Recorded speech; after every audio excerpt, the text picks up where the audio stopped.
Hoy contamos los 5 mejores videojuegos de RetroTiburon. From the land of surf and sweat, muscle maniacs, and Hollywood dreams, La Ciudad de Los Angeles. Welcome everyone to the main event. My guest today is the main man, El Hombre Principal, a warrior forged in the fires of 9 console wars. Many know him as the patron saint of sleeveless shirts and the red shell magnets. RetroTiburon! This unstoppable shark hosts weekly gaming live streams, pickup and unboxing videos featuring toys, movies, and video games. His cave is filled with trophies from a lifetime of collecting wrestling and horror memorabilia. He also hosts the Retro Wave podcast, which covers retro movies, TV shows, video games, and music. Don't forget to follow him and get some merch for the kids in the description below. Without further delay, I give you the Arcade Avenger, the Console Contender, mi gran amigo, RetroTiburon! Let's dive right into what is your first pick? I'm gonna go from, like, I guess kind of a timeline. So, like, the oldest to the newest, most current favorite one. So I think I'll go with no particular order, but I'm gonna go with WWF WrestleFest. I don't know if you've ever heard of this game. Have you heard of WrestleFest? I believe I have. It's a fairly old game, right? Was it on the NES? No, this is an arcade. This is my only arcade pick. You know, back in the day, Wubs. I don't know how old you are. I think you're early 30s, right? Early 30s? Yeah, a little later 30s, but still, yeah. I think I missed this one, nonetheless. You know, back in the days, you know, when you wanted to play something next level graphics, you couldn't play that on your Nintendo. Absolutely. You had to sometimes go to the arcade. You know, you had to go to your local liquor store or market to play, you know, the Street Fighter 2s and the Final Fights. And this was one of those games that was there. WWF WrestleFest. It had Hulk Hogan. It had the Ultimate Warrior. All the guys from the early 90s. And there was nothing like this game on the Nintendo, on the home consoles. Like, if you looked at a Nintendo game and then you looked at WWF WrestleFest, you're like, what? Like, how come I can't play this on my Nintendo? So it was just a really fun game, wrestling game, and you know, I would go with my 25 cents, 50 cents, whatever my mom, you know, would give me. And you know, like I mentioned back in the day, like you would try to kind of stretch that quarter. Like, 'cause if you just had a quarter, it was kind of a big deal. Like if you went and I got waxed in 10 minutes, you'd be like, damn, I was hoping to, like, you know, at least play for like 30 minutes, but right. I just came here and got whacked. So, you know, this was one of those games that you just would try to, like, I would try to master it and try to find all the cheesing and the hacks that I could find in the game so I could play.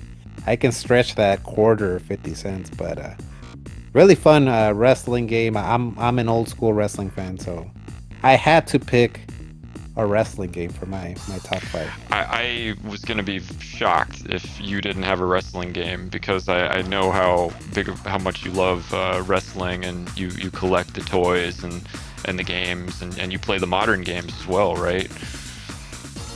Yeah, I play those too, but you know, and I'm not saying that WrestleFest is better technically than some of the newer games like the 2K games and all that, but Right. it's still the reason I would put this one as my favorite wrestling game is because it's one that I always go back to. Even though some of the modern ones, you know, are way better technically, I don't really go back to them, but I always go back to WrestleFest. I have a little Raspberry Pi, and at least once a year, I'm like, I want to play some WrestleFest, and I'll boot up the Raspberry Pi and play a couple matches, you know? Sure. So It's that to me fantastic. tells me that's my favorite. That's my favorite. Oh yeah, me too. That's so cool that you have that tradition, and also, you know, it reminds me of going to the arcade when I was a kid. Maybe this is why you're more into the wrestling games and got into that stuff.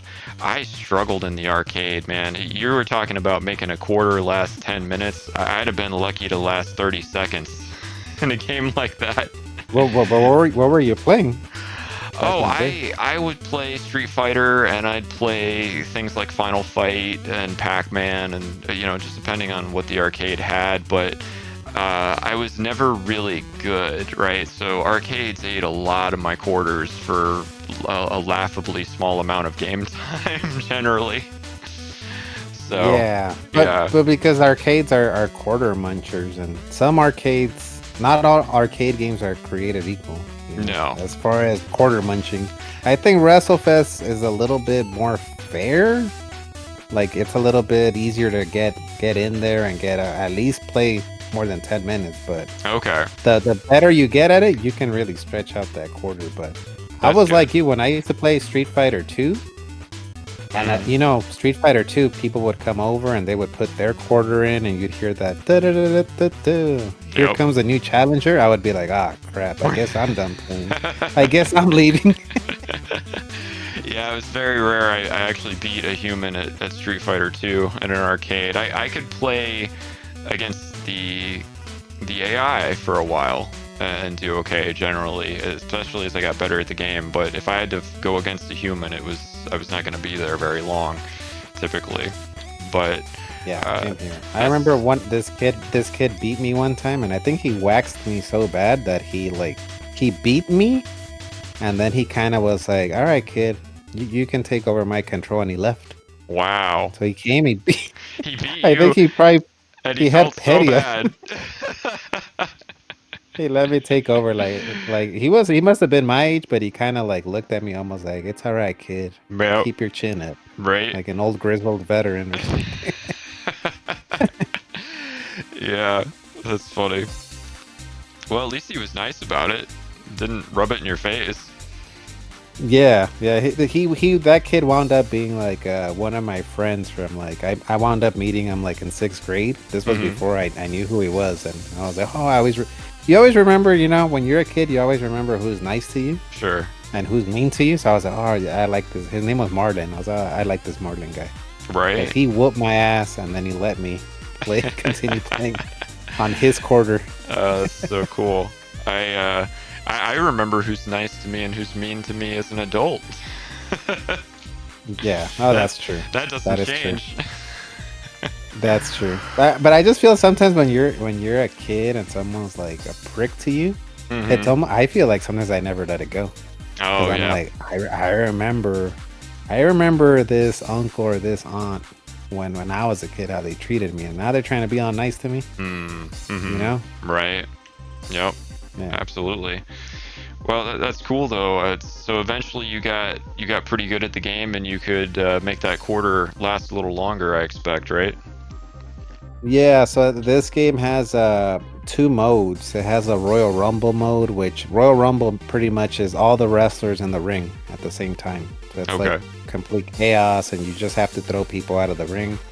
Typically with that one I can win it with 50 cents because this game adds the extra little annoyance of a timer. So even if I'm dominating, I don't have enough time to eliminate everybody. So I have to add the second quarter. Um, but there's also a tag team mode where it's like a tournament. You're just kind of going through and kind of like Mortal Kombat, the totem. It's kind of, you're just going through all the teams and Sure. winning the championships. And the last boss is the Legion of Doom. It's these guys that they dress kind of like Mad Max characters from the movie. They have like Oh. spiky shoulder pads and really like they quarter munch the hell out of you. Like you have a life bar. I think they have like 10 of those life bars that you have to drain. Y- So yeah, I, tough. I'm not trying to spread conspiracy theories, but sometimes I think that that style of arcade game or the fighters or whatever, it's designed specifically to suck you in and let you win a few rounds and then beat you so horribly with the new challenger that you just keep throwing quarters at it because you have to beat them to get back to that feeling that when you were dominating before. Yeah, it's like a rush. It's like a rush when you're going through with that quarter and you're like, oh man, I'm gonna beat the final boss, the Legion of Doom, with one quarter, and you're like, and then they take your head off with a clothesline, and you're like, oh man. I almost had them, and then you gotta try it again next week. Right? Yep. Yeah. So yeah, I had to have a wrestling game on my list, and it's WWF WrestleFest on the arcades. That's awesome. What a great first pick. Anything else you want to add about it? Um, let's see what else. They should have made a good sequel to it. They made a sequel in the early 2000s, but it was like on the iPad, Oh, and it okay. was really, really bad. Mm. It was the original was made by Technos. So it was a Japanese company. Just man, if you're a fan of arcade games, fighting games, even if you're not into wrestling, play WrestleFest. It's fun. Just put it Okay. on the Royal Rumble mode and have at it. It's a fun game. I'll have to check it out sometime. Did they ever re-release it on any modern consoles? No, No. no, they never did. The only way you can play it is by actually, having the arcade or having a Raspberry Pi. So Wow. thank God Okay. for emulation. Oh yeah, yeah, absolutely. So many of those games would just be lost to time if we didn't have emulation. Yeah, I was thinking about that last time. I was like, man, like those people that drop the ROMs and do the emulation and do the Raspberry Pi, like, man, they deserve like a Purple Heart or something. Oh, absolutely. Because it'd be a bummer to not be able to play some of those games anymore. Yeah, we have essentially in the gaming community, this set of people who are dedicated to preserving the history of the art form, and I think it's unfortunate that, not to get political or anything, but I think it is kind of unfortunate that the gaming companies themselves don't invest more of their resources to do that, because if they don't do it, someone else has to, and if unfortunately that falls to unofficial channels, and inevitably it feels like certain things will be lost to history. Why you gotta call out Nintendo like that? I didn't say that. I didn't say that. Yeah, you know that they're like going after, right? Like emulation Right. websites and That is. lawsuits. Yep. But some of those games are like, well, you guys ain't doing anything with those games. Like, we want Right. to play them. Exactly. Yep. That's the issue a lot of us in the gaming community feel right now, for sure, about that. And hopefully that'll come to some sort of amicable resolution of some kind. But like I said, I really hope that gaming companies in the future will see the value of preserving their libraries in a more official capacity, a more official and more accessible capacity to new gamers, younger gamers who wouldn't even know these games existed if it wasn't for you and me talking about them. A lot of them, right? Yeah, and I still, I don't know about you, but I still have fun discovering new games on emulation system, like on my Raspberry Pi. Sure. Recently I streamed some arcade games, and shout out to Terry 309. He's like, hey, try Kicker. And I was like, okay, I'll check out Kicker. And man, that was a really fun like kung fu game, arcade Cool. game. I had never ever heard of that game, and I was kind of getting like hooked on it. Like, getting a few rounds, and I'm like, okay, I'm kind of getting the hang of this, That's and awesome. getting like hooked on it. And I was like, oh, cool. I've never heard of this game, but now I know a new game that I'll check out when I jump back into the Raspberry Pi. Well, isn't it so cool that lifelong gamers can still find things like that that was around probably when you were a kid, right? And you just totally missed it. You never heard about it. It was never an Yeah, arcade you went to, right? And there were yeah. so many of them. There's so many of those games that would be new to both of us, I'm sure, if we just had infinite amounts of time to go back and find them. I'm still looking for this one arcade game that I used to play when I was a kid, and nobody can tell me the name of that arcade game. I keep asking everybody. Have you seen that episode of Married with Children where Al Bundy's like, "What's the name of that song?" And he goes, Yes. Yeah. him. I feel like Right. that dude, like Al Bundy, because I'm like, what? Does anybody know this game? So essentially, this game, you're a dot, Okay. and you're just creating squares, and you're uncovering a centerfold model. Huh. So every time you create a square, it unfolds a piece of the centerfold. Interesting. But there's all these things shooting at you, but you're just a dot. There's like missiles shooting at you, like little monsters coming and trying to get you. So as you're creating the dot, the square, you can't get touched by any of those objects. But it was at this arcade in Los Angeles. It was in the back of this sleazy, kind of a sleazy arcade that we would go to, where the owner had like a giant cigar, and you would get the quarters from him. He was like 5 o'clock shadow smoking his cigar, and you would get the quarters from him. And like arcade, you know, in the front you had, you know, the Street Fighter 2s and you know, the classics, Final Fight. In the back you would find this game, like all the way in the back. Interesting. But nobody can tell me the name of this game, and I can't find out what the name of this game is.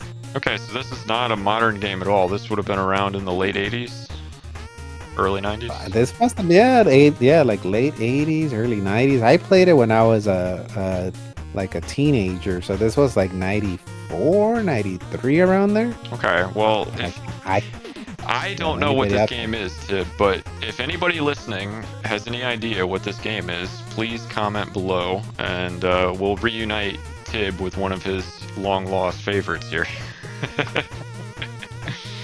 It was actually, aside from being, you know, sleazy, it was actually kind of fun. It was kind of addicting. Yeah. That sounds like it could be a fun game, and certainly it would have influenced the modern, certain genre of modern games. No doubt. Right. So, but I wouldn't know anything about that. Let's move on to your next pick, Tib. So next, I'm gonna go to the Sega Genesis. All right. And I'm gonna go with Shinobi 3. Ooh. I don't know if you've ever played Shinobi 3 on the Sega Genesis. I played the first Shinobi game, but I didn't play the sequels, unfortunately. And I think I've only played this one, and I never played the ones before it, because I know I think there was one for the Mega Drive, maybe? There might have been. And then yeah, I can't remember, to be honest. Maybe the first one was on Mega Drive, and it's just been so long. But I believe they're on the Switch Virtual Console now, under the Sega, for the Sega, or at least some of them are. Yeah. So yeah, I think one was for the Mega Drive, and then there was Revenge of Shinobi, which was on the Genesis. I've never played either one of those, but this Shinobi 3, man, this game is freaking awesome. 16-bit graphics at its best. The music, I like the music so much in this game that I bought the vinyl soundtrack for it. Wow. The music's like so like calming, and some of the stages it's calming, and then in some of the stages it kind of picks up to like this rock 16-bit theme, and just it's really fun. So you're essentially you're a ninja, you're Shinobi, you're just hacking and slashing through the stages. So he has his blade, he has the, what do they call this? Looks like shurikens. So you have shurikens. Nice. You can do like power-ups, like special moves. And the bosses are really, really cool. You're not only fighting like samurais, but you're also fighting like monsters. So there's like this giant monster that comes out from the ground. It almost looks like something you would see in Metroid or Castlevania. Wow. There's a stage where you're on a horse. I love the song from that stage. I forgot the name of that song, but there's this stage where you're on a horse and you're just kind of like, you know, you're just killing ninjas, and that song, whatever that song is, if you can add that in here, Wubs. All right, I'll definitely look for it. Maybe I think I'll send you the link to that stage. But man, I could listen to that song like driving down the highway. Sure. Like at night. It was just that cool. Yeah, I don't know if you've ever been like you remember a song from a video game from like, you know, Genesis, Super Nintendo era, and you're like, man, when you hear that song, it almost takes you back. Sure. To when you were that age. I can tell you exactly what song that is for me, and our listeners are no doubt getting sick of me saying this because I've mentioned it in 2, I think, of my previous videos, but Guile's theme from Street Fighter II would be that track for me. Takes me right back to the arcade. Yep, being 8 years old. Yeah, that's a classic one too. Yep. Yeah.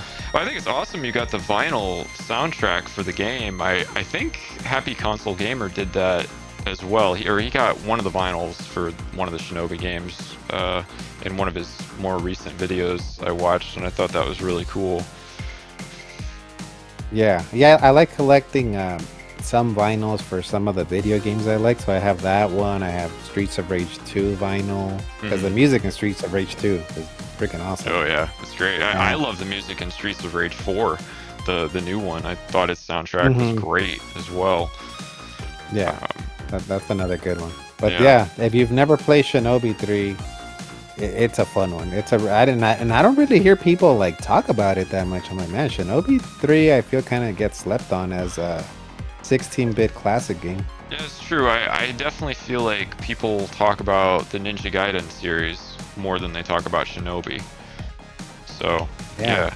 But see, this is why I love doing this show, because I get to learn about the deep cuts, right? And you were there, you know, you were a kid when you were playing this, and so you've got the clear memories about it and everything, and I just think that's awesome.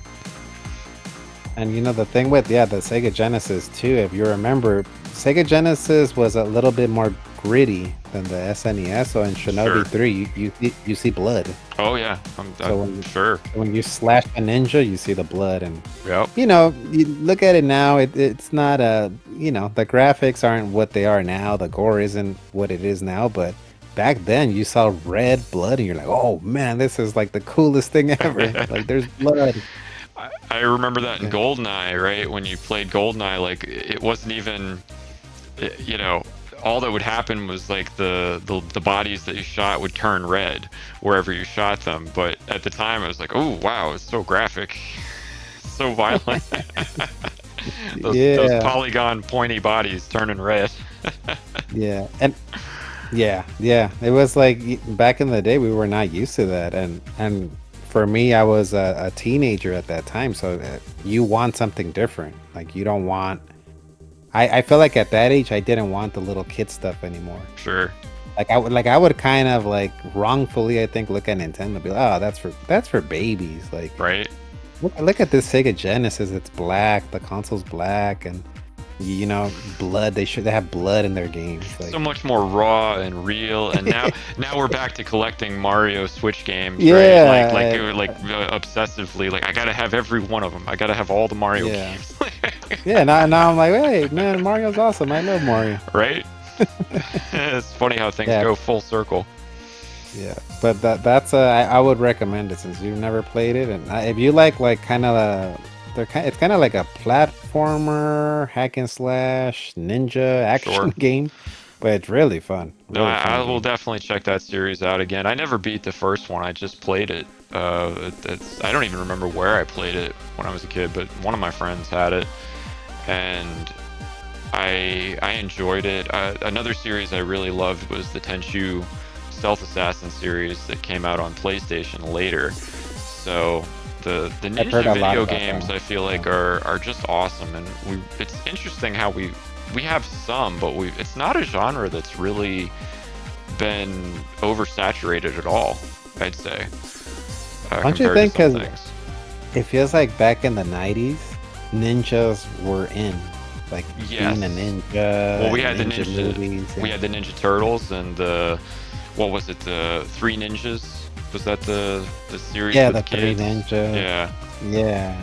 Right. Like those American ninja movies and like Steven Seagal and Van Damme. Yeah. I remember going to this flea market in my neighborhood, and they sold like nunchucks and I don't know why. I was, oh man, I want a pair of nunchucks, but I don't know why. I just thought they were cool. Right. Well, you know, I thought Michelangelo, right, from the Ninja Turtles. Yeah, exactly. But I've never beaten this game, Shinobi 3, so that's one of my gaming goals for the next year. Okay. Is to put some time in and try to beat Shinobi 3. Sounds good. Anything else you'd like to add about it? No, I think that's pretty much it. Cool. Well, let's move on. What's your third pick? Next one, I have Halo 2. Oh, Halo 2. Let's go. Yeah, that's a A lot of people love that game for sure. Yeah. So for the longest time, I would have, if you would have asked me what's your favorite Halo, I would have said Halo, the original Halo, Okay. just because of when I first played that game, how like revolutionary it was, and how like I had never played anything like this. Like we talked about GoldenEye. I loved GoldenEye. I think GoldenEye was the first ever like multiplayer first person shooter I ever played. But when Halo came out, I was like, oh man, this is like on another level. Like with the controls, like just the control setup. Just it felt like everything was all happening in real time. It was unpredictable. But recently, in the last 2 years, I've been going through all the games with Francisco with Killer Rules. Shout out to Killer Rules. I've been going through all the games in the Master Chief Collection, and we've beaten all of them on Legendary. Wow. And I'm like, you know what? I think Halo 2 is now my favorite. I think Halo 2 is my favorite Halo. And I say that because of the combination of the campaign and the multiplayer. Because I'm for sure from all the Halos, Halo 2 was the multiplayer that I put in the most time into. Mhm. Like hours, up till 2 a.m. in the morning. Back when I could do that, up till 2, 3 in the morning, playing Halo 2 with Francisco and my friend Billy, and one more match. Like I gotta go to bed, I gotta go to work tomorrow, but one more match. Right. And yeah, I don't know if you like the Halo games, but man, super fun Halo 2. Yeah, no, I loved Halo 2. It came out when I was in college. I had a friend who had an Xbox, and I remember going over to his dorm to study because I think we were taking physics together, and we had to do homework or whatever. And once we finished that, or I can't remember if we even finished, we might have just gotten bored and been like, let's play some Halo.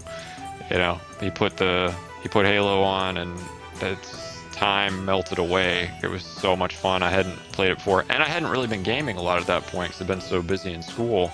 So for me, Halo 2 was like a respite for a bit. It was very fun and took me out of the stress of school for a few glorious hours.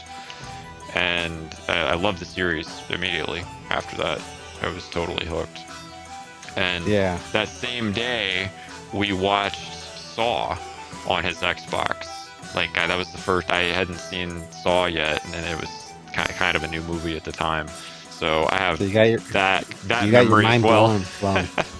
Mind blown two ways. Yes, absolutely. Yeah, playing one of the best first-person shooters ever, and watching one of the best horror movies ever, in my humble opinion. Yeah. Yeah, that's a great one. The original Saw. I can't speak for the rest of them, but Right. that's the one I always remember. Saw the original Saw, but Yep. yeah, Halo 2 is for sure multiplayer wise. That's the one I put in the most time into. So much that once the Xbox 360 came out, I was still playing Halo 2 because it was backwards compatible on the Xbox 360. So even when I got the 360, let's play some more Halo 2. I was still just playing Halo 2 multiplayer. Yeah, but recently when I went through the multiplayer with Francisco with Killer Rules, I was like, I don't remember really caring for Halo 2's campaign, but playing through it, I think we played through it last year or the year before that. I was like, man, this is fun Right. because they added the dual wielding.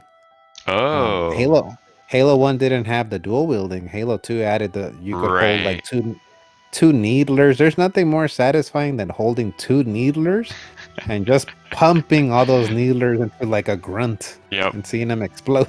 Yep. It's good Yeah. stuff for sure. That reminds me of Bioshock actually, because Bioshock 2 did the same thing.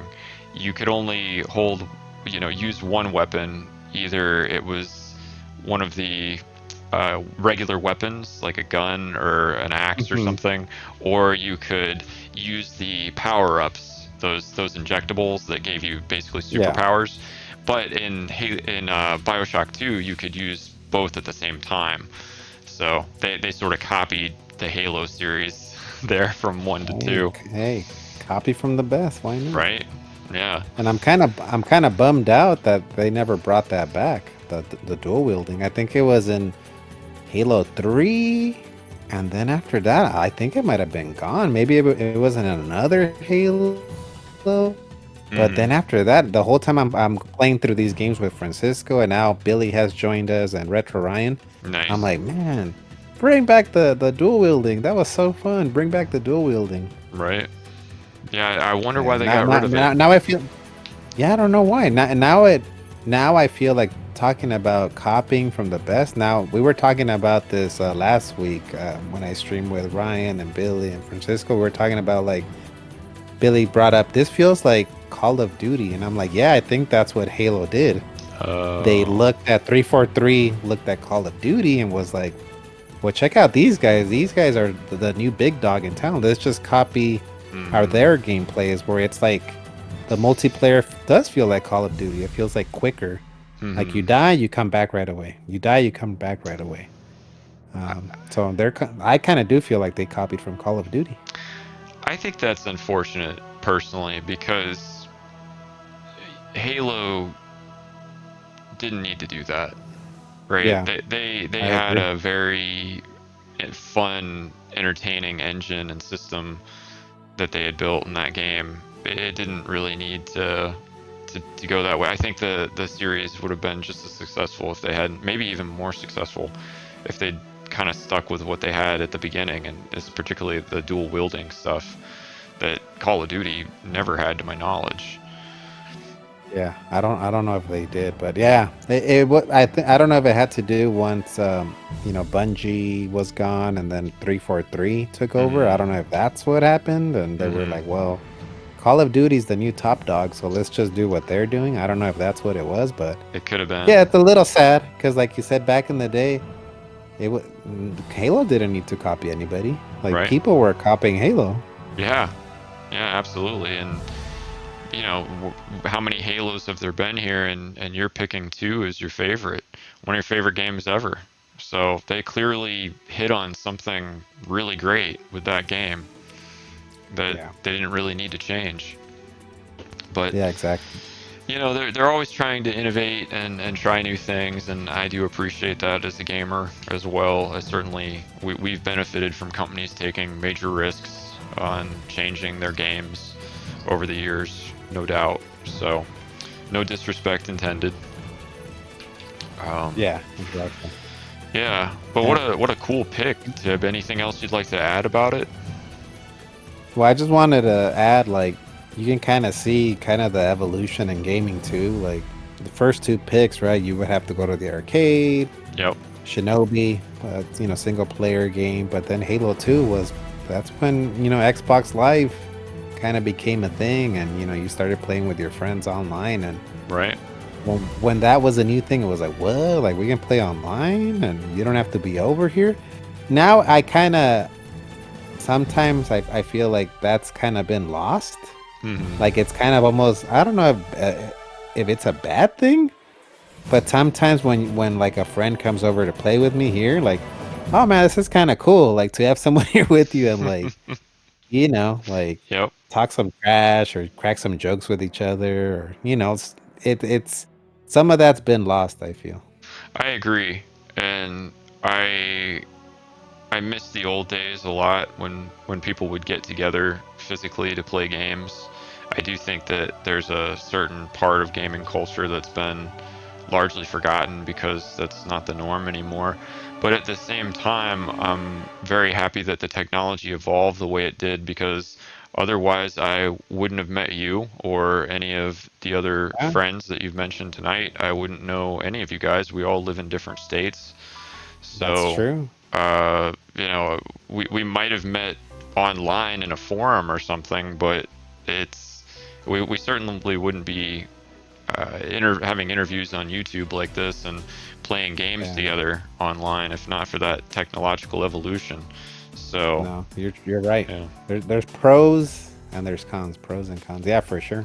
I might have you might have met me after I sent you like a voice message, you know, telling you, man, you're trash, you suck. You remember there back in the day on Halo 2? People will Right? send you voice messages. Yep. Or now on Dead Your by mom Daylight, this, your mom that. There'll Yeah. be a lot of trash talk after matches in the chat if you play on PC, so that happens. But Yeah.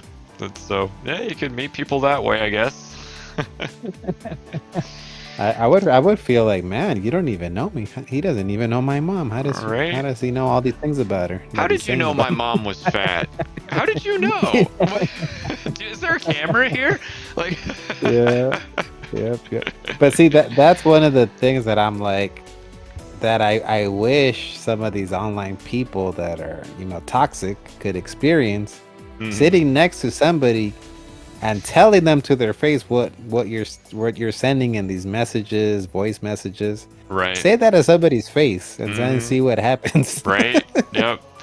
Yeah. Yeah, fool around and find out, right? Yep. That's what. Yeah, that's what I work with kids, and sometimes I tell them, back in my day, I'm like the old guy sitting on the hmm on the porch now. I'm like, back in my day, you had to go to somebody's house to play, or they had to come over, and they're like, what? Why? Like, cause there was no internet, like there was no Xbox Live or PSN. Like, you had to go over, and if you ran your mouth, you better be prepared. As the kids say nowadays, catch a fade. Put up hmm your hands. hmm Right. Yep. Well, and it taught you responsibility too, in a way, right? Because there were going to be consequences to your actions. Unlike Right. nowadays in online culture, it seems like a lot of people think there's no consequences to anything. Yeah. Uh, Exactly. Because there isn't. right? Not in an online space, but once you're sitting there playing together, if you were going to talk a lot of trash to your friend, you better be ready to wrestle. My friend Billy, he used to do this thing where he would hit us with his controller if we would beat him at something. Oh, really? Like he would try to hit us on our knee with the controller, with the Super Nintendo controller. That was like his little thing. And then you throw him out the window? How did that go? I think that's how we always got along. Always like Yeah, forcing around with each other. It right. was like Well, a I'm glad it brotherly didn't. love. I'm glad it didn't get Yeah. more violent. That's good. Yeah. Wow. Well, yep. That's great. What a great pick, Tib. Yeah. What's your next number 4 then, as we travel through time? I'm picking this one because when I think of Halo and I think of this franchise, it's almost like, I don't have kids, but if I had 2 kids and you told me to pick one, it would be so hard. That's how I feel about this franchise. Like, I got Gears of War, the Oh first Gears of wow. War. I Okay. love the original Gears of War. The more I've thought about the game and the multiplayer and I get the nostalgia and I'm like, I tell Francisco Kidder, like, man, I want to play the multiplayer again. You know how Mm-hmm. it's still on the Xbox Series X? You can still play it. Sure. And I've gone in there and felt super sad because I couldn't find a match because I don't think anyone's playing it. Um, like tumbleweeds are rolling by. I'm waiting for a match. Like, oh, maybe Mm-hmm. somebody will get on. Right? Nobody gets on. But Wow. Gears of War, the campaign. I don't know if you've played the campaign. I have. I've played the series with shout Yeah, out to my buddy Resident Reveler, and he's a big Resident Evil fan, and he got me into the Resident Evil games, and he got me into the Gears of War games, and we played all the campaigns co-op together and beat them together. yeah. And he's a much better gamer than I am, so we did it all on hard mode, and he carried me the whole way through. But it was really fun to have that experience. They're great games. Like you said, Well, it'd we be have hard something. to pick one. Yeah, we have that in common then, because yeah, Killers. He's the OP Yep. gamer, so he carried my ass through those. We play those on hard too, but and that's something else that I wanted to add, like Halo 2, Gears, the Gears campaign. There's nothing more fun than playing through a campaign with a friend. Right. Uh, and going in that adventure and like, oh man, I might die, and reviving your friend and Yep. getting in these epic battles with your friend, right? I love it. And yeah, and Gears was it's different from Halo where it's third person, right? Sure. And it's also a very gory. Like, I think Halo is more clean cut, a lot more clean cut. I kind of feel like Halo's kind of more like Star Wars, kind of. And Gears Yep. of War is more like this raw, gritty. I mean, the characters are bulky. They look like they're straight out of the movie Predator, like Dutch Mm-hmm. and Ventura and those guys. Absolutely. And you can chainsaw people and the locusts in half, and you can when you snipe someone's head, like their head explodes. Well, Like, yeah, yeah, and Halo is much more almost cartoony by comparison, right? Because there's blood in it, but it's mostly alien blood, and it's like, a bunch of weird colors. So, yeah, it's like yeah, goop, it's like right? Like goop, purple goop, right? purple and blue goop. But yeah, the But Gears but games are probably some of the most violent games ever made in terms of gore. oh man, but there's nothing more satisfying than going behind a locust and just chainsawing them from behind. Or I don't know, I forgot that there was that. Oh no, that wasn't in Halo one. I mean, in Gears of War one. That one where you can impale them, like do a running charge and impale them. I think that Right. was Gears 3. But Yeah, I think they added it later, but I do remember using the pistol, right, to do headshots in Gears of War. It's like the insta kill if you can get the headshot with the yeah, pistol, and and then you hear that pop, yep, the pop. their Yeah, heads explode. It's wild. the Yeah. active reload. My favorite weapon was the torque bow. Yes. Oh To me, yeah. yeah, the torque bow, when you would like tag someone trying to run away from you, like in multiplayer, and you tag them on the foot or on their butt as they're running by, and then you just hear the boom, and you see like their leg flying to the side. Like, oh, got him, man. But yeah, Right. this was another one like Halo 2, where awesome.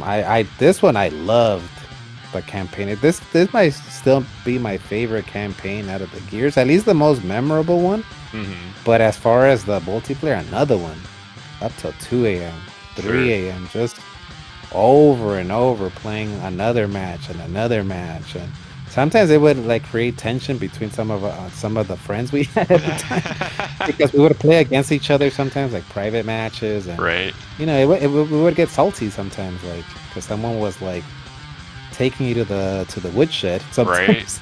Absolutely. It But it happens. but it just yeah, but then it was like, okay, well, I gotta get better. I gotta get Yep. better, and I'll get them next time, you know. Well, and So I'm it sure was that.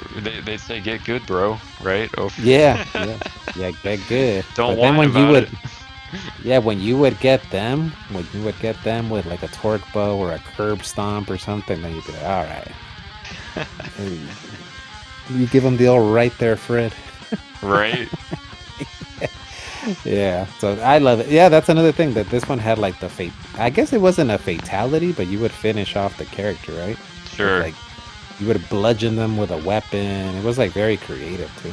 Right? Yeah, there were a lot of very violent little cinematic scenes at the end of a killing spree, Yeah. So for I sure. had to like, for me, Halo and Gears, they're 1A, 1B. Like, it's hard. It's hard. I love them both. So you were not kidding when we did the podcast with DLP about physical versus digital gaming, and at the end when we had to pick console, you picked the Xbox. You really are an Xbox guy.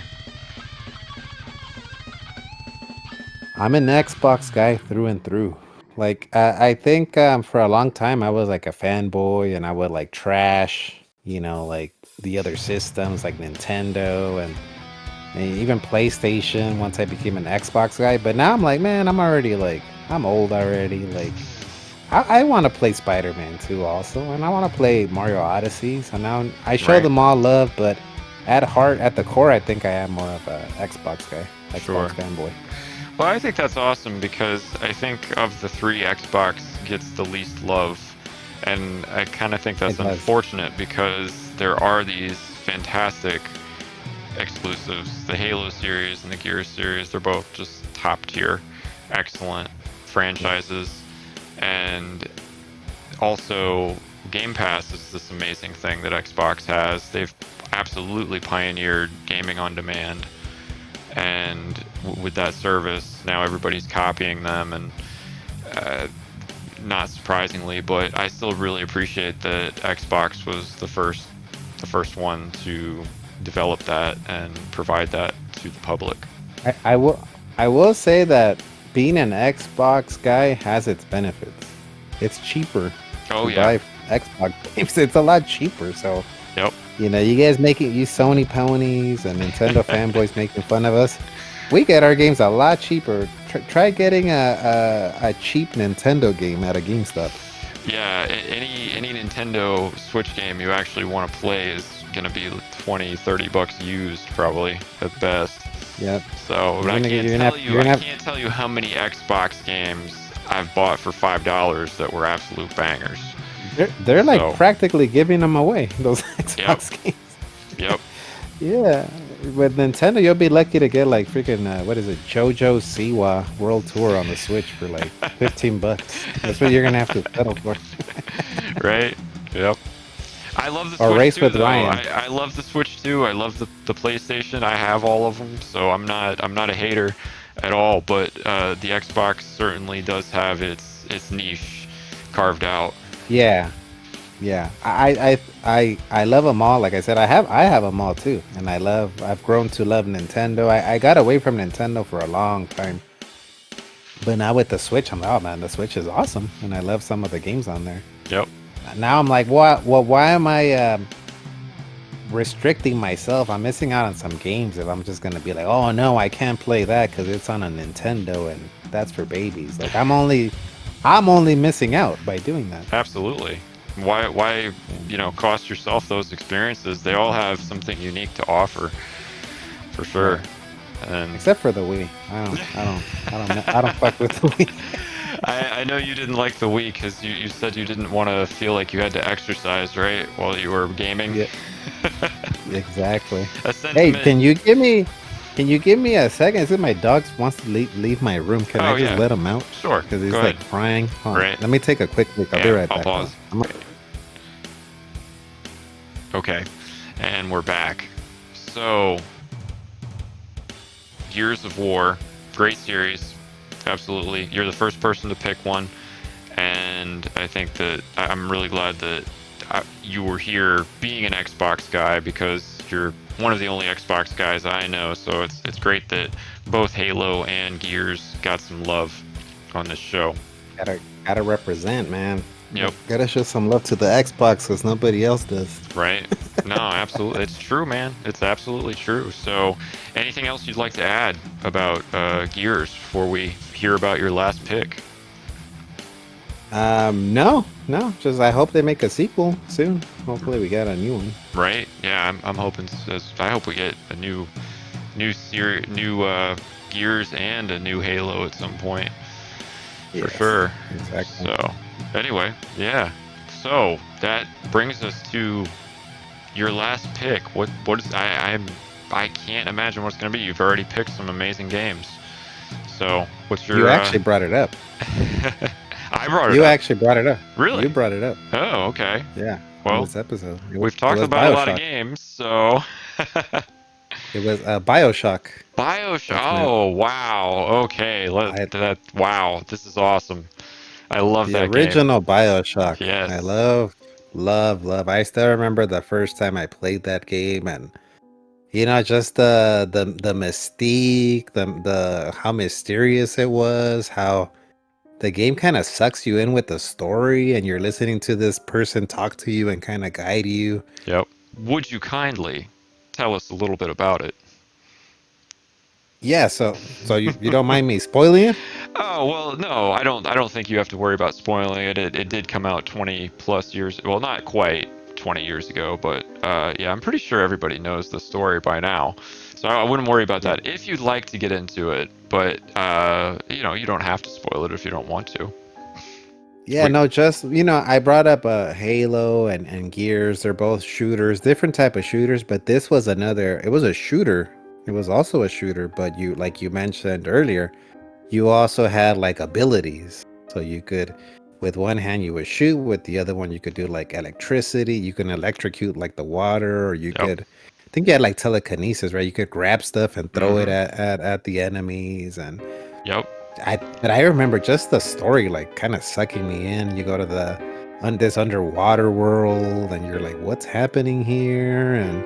And this person's talking to you and kind of, oh, do this, go here, and you're just trying to like figure out like what's happening, like what's going on. And And I don't think a lot of people consider this a straight horror game. But let me tell you, Wubs, this game made me want to crap my pants a couple times. Like it was freaking, those splicers were freaking scary, man. Oh yeah, I, and imagine playing the game in the dark with a surround I sound did. system. Yeah. Oh, you did. Okay, so you know. I did. Yeah, I play. I don't know if I had no, I don't think I had a surround sound, but I remember playing this in the dark. Because to me, if you're gonna play a horror game, play that thing in the dark. I know there's some people. I'm not gonna call out anybody, but I know I've had some friends in the past that I play the horror games in the day Yeah. because I want to play them with. I'm like, that's play it in the dark. Right. That's how you're supposed to play a horror game in the dark with Yep. the lights off. Um, Absolutely. so that's how I played it, and just I still remember this one time because one of the abilities I think is you stood still and you would turn invisible. And I remember like walking into a room, and you know how you would hear the splicers talking sometimes? Yep. They would be like, "Oh, Barbara." They would start. They were just rambling about like stuff, and you'd be like, "What the hell? What are they talking about?" And then I remember standing still one time, and then the splicer walking like directly towards me and saying like, "I know you're here. I can smell you." Like he was like standing in front of me, and I was like, Yep. "Oh shit, he's gonna see me." Right. It's But so I was scary. invisible. It's so Yeah. scary those moments, and especially the use of the lighting effects in that game was amazing because I remember going around like going up to a corner and the lights were flickering and there was a woman talking to a baby, I think, in a carriage or something, and just I can't even remember what she said, but she was clearly insane from all the splicing. And Yep. just like Hmm. the way that the shadows changed and the lights would go out and then she'd be like right in front of you and it was so scary. Yeah, and it's like it's everything. Like I said, the lighting, the characters, the like the look of the game, like the musics you would hear sometimes. Like I remember one time like being creeped out, and in the background I heard, "How much is that doggy?" in the window Right, to sing playing, the and I'm old like, song. this. Yep. Yeah, I'm like, this is even creepy with this song playing in the background. Right. Well, that reminds me of Fallout 4's intro. It was that old song on the radio. I don't want to set the world on fire. Right, but Yeah, it's in the post-apocalyptic setting. It's so 1950s music. yeah, Clearly, and it was just so disturbing to think of people yeah. listening to that song as the nukes were flying. Yeah, So I think that part in Bioshock reminded me of. Have you seen the movie Jeepers Creepers? I haven't. I'm familiar, but I haven't Yeah. seen it. So, and it's a horror movie. So in the movie, every now and then you'll hear Jeepers Creepers. Where'd you get those peepers? And then the Oh yeah, creepy ass old song. So it right. reminded me of Bioshock. Reminded me of that. But yeah, I love Bioshock, man. And then that first time you see a Big Daddy, and you're like, I don't have to fight that thing, do I? Like that Right. thing's huge. Yep. And then you do have to fight him, and then it's like, oh crap! I still remember fighting the first one and like panicking and not knowing what to do. Yep. And yeah, but man, such a awesome game. I think it's still my favorite in the whole franchise. It probably a lot to do with nostalgia and just the first time experiencing that world, Yep. that type of game. But man, I love Bioshock. Well, and it was so cool that the series evolved. In the second game, you actually got to be a Big Daddy, and you had to fight the Big Sisters, and they were Right. super fast versions of the Big Daddy. So they were even more horrifying, in a way. But it was very cool to be able to take on that different role, and I enjoyed Infinite as well. That's actually a series That's a good one too. it Hmm. kills me that we haven't gotten a fourth entry or something from that studio that's similar in so long. I know they're working on one now, I believe, or whatever, that the studio's working on a new game anyway. So, I always, I always remember Bioshock Infinite because it was the last game. I still remember it was the last game I played on my 360 before I got oh, the Xbox One. okay. Yep. Yeah, that was one of the last Yeah. ones I played on my PS3. Was Infinite, and it was definitely worth it. It was a great game as well. I mean, they were all great. And I remember when Bioshock 2 came out, it got sort of critically panned because a lot of people said, oh, it's just Bioshock 1 again, with slightly better graphics or whatever. And I remember thinking to myself, I was reading that in an article in a gaming on a gaming site or saw it somewhere on YouTube, and I thought to myself, fantastic, shut up and take my money. I want more of the same. It was great. I really like Bioshock too, but I will say I wasn't scared Right. It's not as through that one scary, right? because you're the big daddy, and so you're like Right. the Hulk. You're like destroying The everybody. big sisters were scary Yeah. though, man. They were really fast and really hard to kill in that game. Yeah. Yeah. I So, mean the franchise as a whole, top yeah. notch franchise. Yeah, And I excellent. also feel like not it doesn't get talked about a whole lot, Bioshock. But man, I that's what another one of those games like I mentioned with WrestleFest, with Shinobi. I think I mentioned it with all of them. Like I know when I really love a game because I'm not the type of person that will go back and play games. I'm kind of someone that if I beat a game, like if there's a game that you can beat, I typically won't go back and play it Mhm. because I'm like, well, there's more games to play. I already beat that. Right. This Right. is one of those few ones like Shinobi, like Halo 2, Gears, like those games that I want to go back and I want to play them. Yes. And this one I want to go back and I want to play through the remaster. Yeah, I would like to do that too. I have the remaster set, but I haven't, as of yet, played it.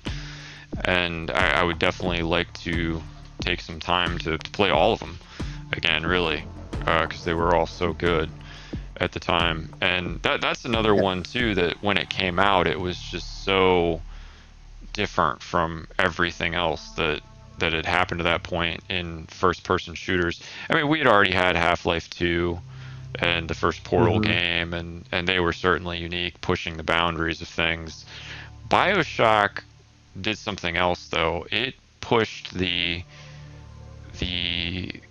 creative narrative boundary, I think, more than the other two in a way because its story was just incredible. The layers that were involved in the story, the twists involved that I won't get into, but also just an amazing historical fiction piece set in 1959. I think the first one was, and so you had all of these recognizable things, like you said, some of the music, the sets, and everything were incredible.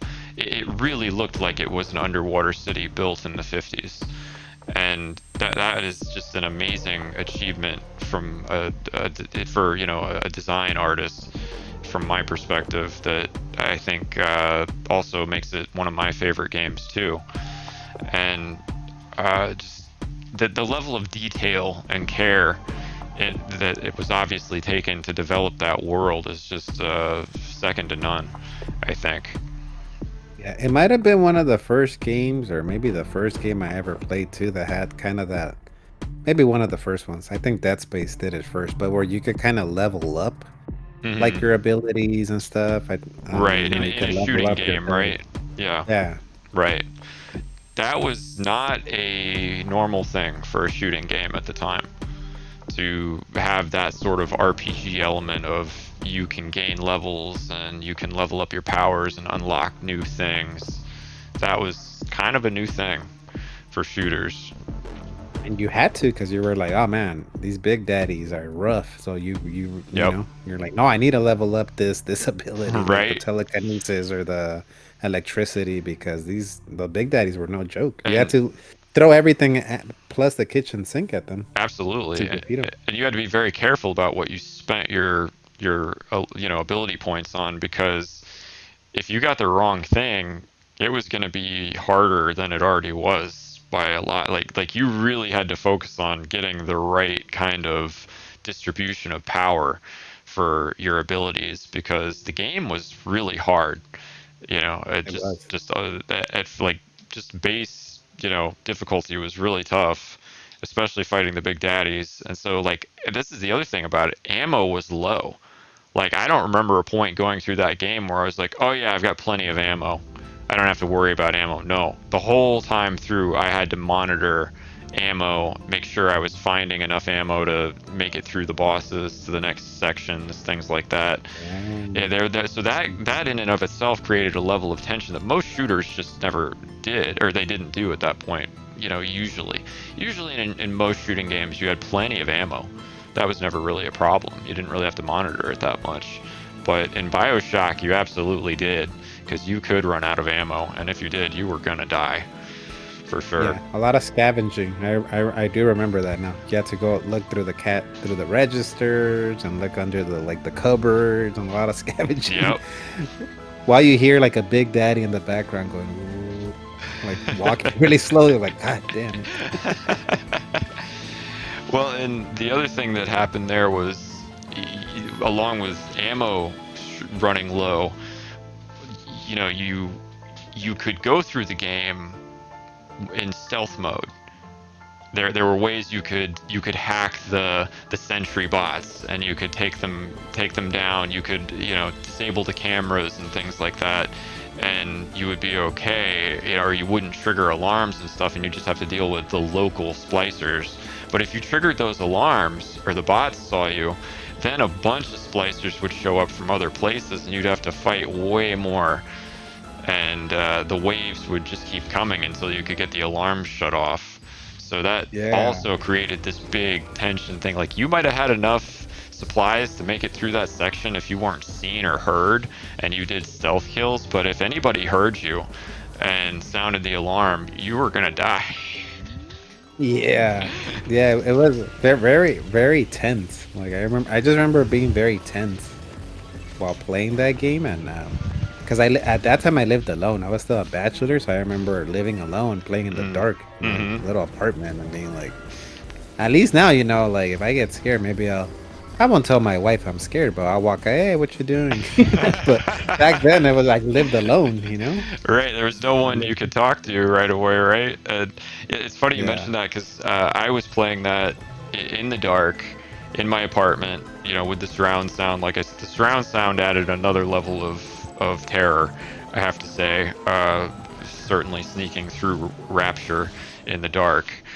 But my girlfriend at the time, she wouldn't be in the same room. Like, if I was playing that game, she would leave. Like, Oh, she was she afraid. would have nothing to do with that game. She hated, Dude, you that's know. I heard I think it was Elijah Wood, because he's like a big gamer, and he was talking about the difference in horror video games and horror movies, and he was explaining how it's a different level of immersion, because when you play Yes. a horror game, you feel like you're there because you're the one opening the door. Yep. You're the one turning that corner. In a horror movie, you can kind of like detach, right? You're Yeah. watching that person like, hey, don't go in there, you dummy. But when you're playing the game, you're the one doing it. Yep.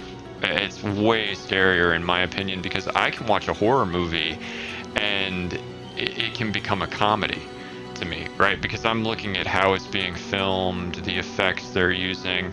I like B horror movies a lot. I like the campy stuff, and some of that stuff is just hilarious to watch now, right? Because you Yeah, can tell how cheesy the effects are. Things that were no doubt scarier when they released, but nowadays you watch it and it just looks really campy and funny. And also, like, just acting oftentimes in certain horror movies will just be hilarious to me. So yeah, and I love horror as a genre, but that's very different from playing a horror video game. It's a lot harder to laugh, like you said, when you're the one opening the door and going into the dark. So yeah, it's definitely yeah, a stronger, scarier emotion, I would say, involved with horror video games. yeah. It almost feels like you're getting killed almost in a way. Like, Yeah. oh no, he's killing me. Right. Don't kill me. Yeah, Well, and I think that's probably why you and we tend to play the killers in Texas Chainsaw Massacre, right? Much more than we're oh, the survivors, because we that's the only way we don't die a lot. Yeah, that was when we started playing that, was it a few months ago, the as a survive as a the kids, right? The Yeah. youngsters, it was a lot scarier. Yep. A lot scary. And if you screw up, it's like they know exactly where you are and they come get you, and like you have no chance of escaping. It seems like. See, but at least with Texas Chainsaw Massacre, the game, we die, we're there together. So Right. Yeah. I could run to you and lead Leatherface to you. Just so you don't die alone, right? And Yeah. yeah, well, that's nice. You're a good friend. I would want to die with you. And the single player, you don't got anywhere. You don't got anyone to run to. It's That's just right. you. Yep. Just Yep. like Bioshock, it's just you. It's all on you. That's right. So, Yeah. yeah, that is the one thing about Bioshock. They never did a co-op campaign. That would have been interesting if Bioshock had been co-op. But I meant to Yeah. mention that too when you were talking about Halo. It was such a cool thing that you could do co-op campaign. That was kind of a new thing at the time. Not a ton of shooter games had done that yet. I don't think. I think some of the Call of Duties probably had, but or around that time they were starting Were to. they? But Were they yeah, around back then?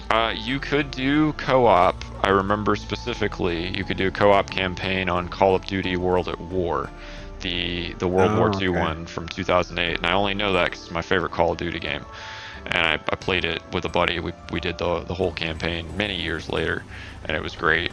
But as far as the earlier ones, I'm not 100% on that. The Call of Duty 4 might have had that, but I'm not sure. It's been a really long time since I played that one. Yeah, the Call of Duty campaigns, I've only played a few, but the times I played them, I remember only playing single player. Like Call of Hmm. Duty Modern Warfare 2, that was single player, I think. Yeah, But I think it's more fun.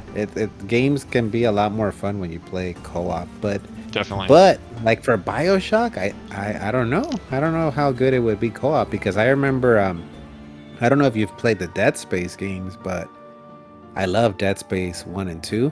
Hmm. And then 3, it was a co-op. You could do a co-op. Oh, It I was fun.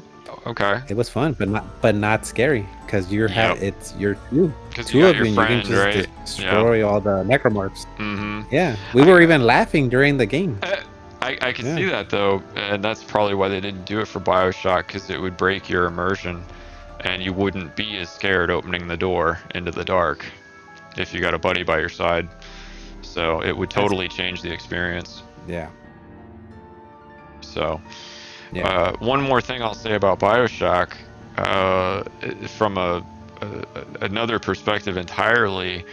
If you're a student of history or philosophy, it's a fascinating game to play because it's really a commentary in some ways on the work of Ayn Rand and just the potential pitfalls of unregulated capitalism and how it can destroy a society.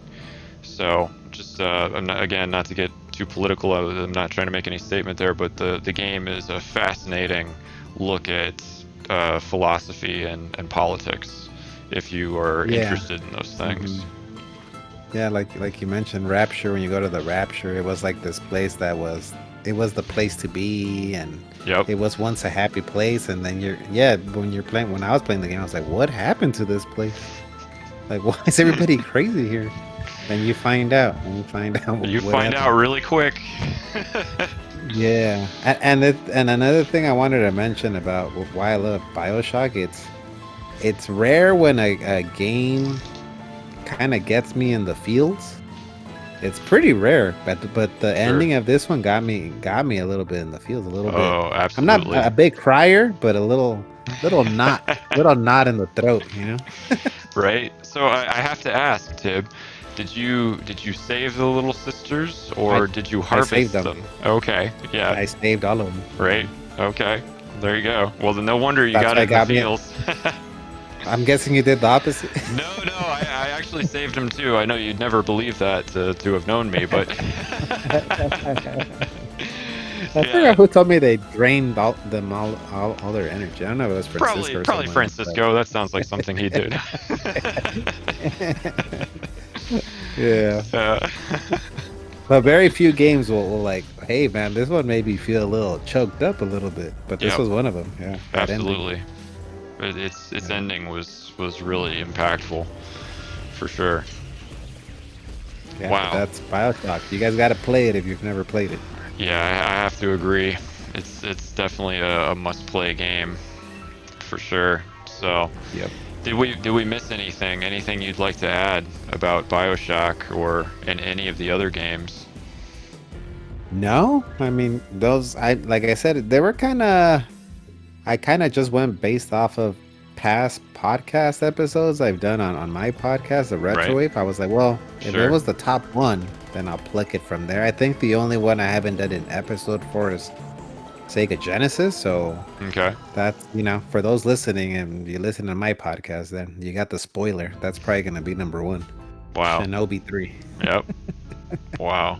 That's Yeah, awesome. That's but a great pick for yeah. sure. I always feel like, the games I like I notice other people it's never in their top five. Like I always hear, like we were talking before we hit the record button, like you always hear Zeldas and you always hear the Mario ones and Right. more like RPGs, and I'm like, man, I just never really like got into them as much. Right. But that's a good thing. That's the cool thing about gaming. Like you can have your own pocket. Like there's so many games out there. You can find what you like, what you love. You Absolutely. know? You don't And all have to play the same thing. that's what this show is about too. Just how different we all are, and we're all gamers, but we enjoy different genres, and the variety that I've had so far doing these early episodes is amazing. I'm still amazed there have been no repeats so far. Everybody's had completely unique lists. I think that's just so cool. And there've been some overlap with me, and I have to tell you, I mean, Bioshock as well is certainly one of my most favorite games ever as well. That in your So top five? I would Have you have. done your top five or no? I haven't done mine. I've been sort of building it. I would say currently yes. It would Oh be, wow. yeah. Okay. So, uh, but it's I think with this series I may just see what everybody else has to say, and then maybe I'll do my own list after a while. Once I run out of people to interview. Right, Build that right. up over time. Maybe one of you can interview me, and Yeah, there we go. I'll tell you about my favorite games. But yeah, Yeah. I think it's so cool, man, that you have such a unique list. I love that you're an Xbox guy. You're probably the only Xbox guy I know. I am, I think. But I'm an Xbox guy too. I'm a Switch guy. I'm a PlayStation guy, a PC guy, and an Xbox guy. I love video games. Hey, But who's an Xbox guy? Is your buddy the Tyler? He's an oh Xbox guy. yeah, yeah. Ty Lord's an Xbox guy too. Yeah. Interestingly enough, though, he didn't choose the games you chose. So, we're all Yeah, we have different. different tastes. Yep. We have different. I want to hear his list. I have a feeling there's going to be a Jaws one in there and GoldenEye or 007 game in there for sure. I think it's going to surprise you. So I look forward to your reaction when I release the episode. But Yeah.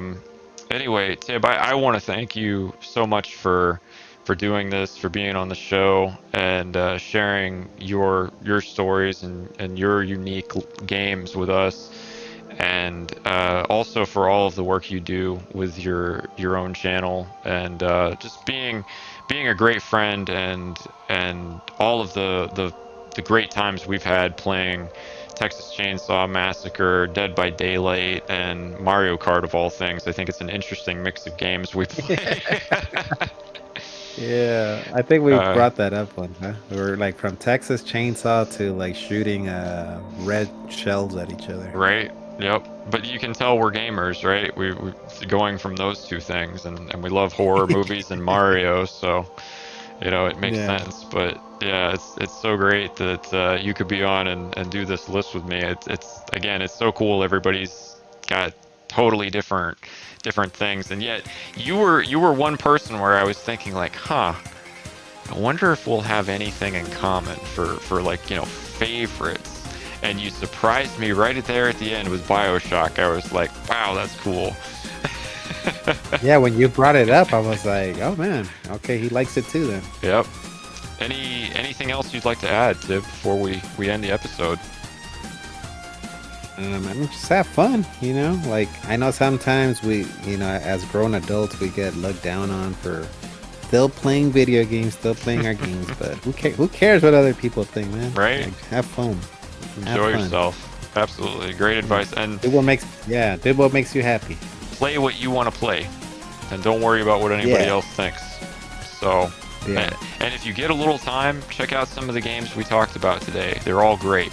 All the games we talked about today are great games. And you will not be disappointed, I promise. And if you have any of the same favorite games or any other games you'd like to talk about, please drop us a comment, drop us a like, maybe share this with your friends, and have a great day, everybody.